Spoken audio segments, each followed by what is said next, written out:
Welcome po sa aking YouTube channel. Sa mga hindi pa po nagsusubscribe, please click the subscribe button po at huwag kalimutang i-click ang notification bell para ma-update po tayo sa mga new upload videos. Ayan, today po ay magluluto po tayo ng adobong pusit na puti, yung malalaki po, yung binabalatan.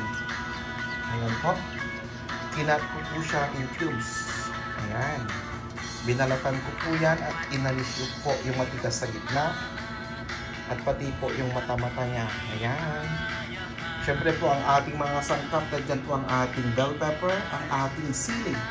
May bawang po tayo, may sibuyas. Andyan po ang ating magic sarap.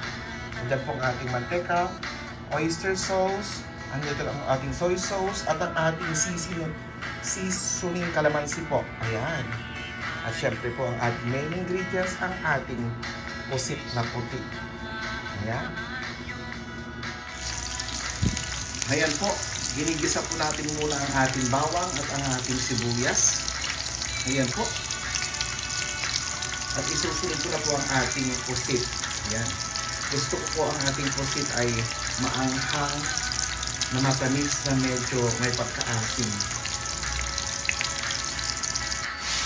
At siya na po, nilagay ko na ang ating pusit. Ayan, igisa lang natin ng konti. Ilalagay ko na po ang ating bell pepper. Ayan po. At lalagyan ko natin siya ng magic sarap at black pepper po.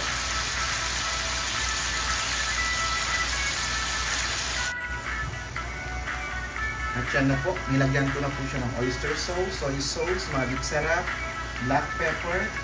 Ayan po. Nilagay ko na rin ang ating sili po. Ayan. Tutuin lang natin, kusang nagtutubig po ang pusit, kaya huwag dito natin lagyan ng tubig.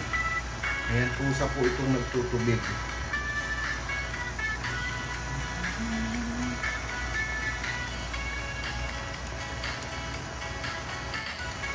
Ayan po ang ating adobong pusit. Ayan.